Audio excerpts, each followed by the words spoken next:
عید نے اپنے پیر کو قتل کر ڈالا. میں اس وقت لاہور میں موجود تھا. یہ جو پیروں کے پاؤں چومتے ہیں, پاؤں دھو دھو کے پیتے ہیں, اس نے چھورے سے کاٹ ڈالا. اور جب جج کے پاس گیا اس نے کہا میں اقرار کرتا ہوں اس پیر کو میں نے مارا ہے.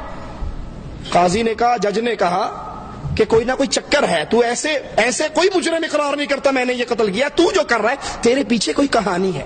کہا کہانی ہے یا نہیں تم مجھے پھانسی لگاؤ, میں نے اس کو مارا ہے میں مانتا ہوں. کہا نہیں جب تک نہیں بتائے گا تجھے چھوڑوں گا نہیں, بتا چکر کیا ہے.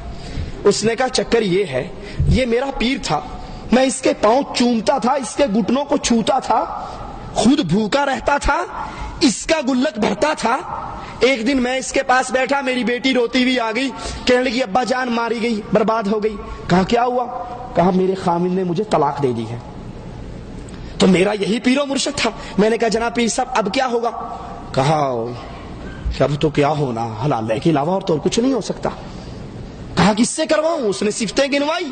کہا اتنی ساری صفتیں آپ ہی کے اندر ہیں, پھر آپ ہی یہ کار خیر انجام دے دو. اس نے کہا حاضر, خادم حسین حاضر, ہم حاضر ہیں. کہا میری بیوی کا اس نے میں نے نکاح کر دیا, رات کو اس نے رکھا, 2 راتیں رکھ کے چھوڑ دی.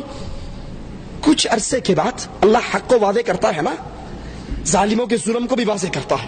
کہا کچھ عرصے کے بعد میں پیر صاحب کے بیٹھا ہوا, اتفاقاً پیر کی اپنی بیٹی روتے ہوئے آ گئی.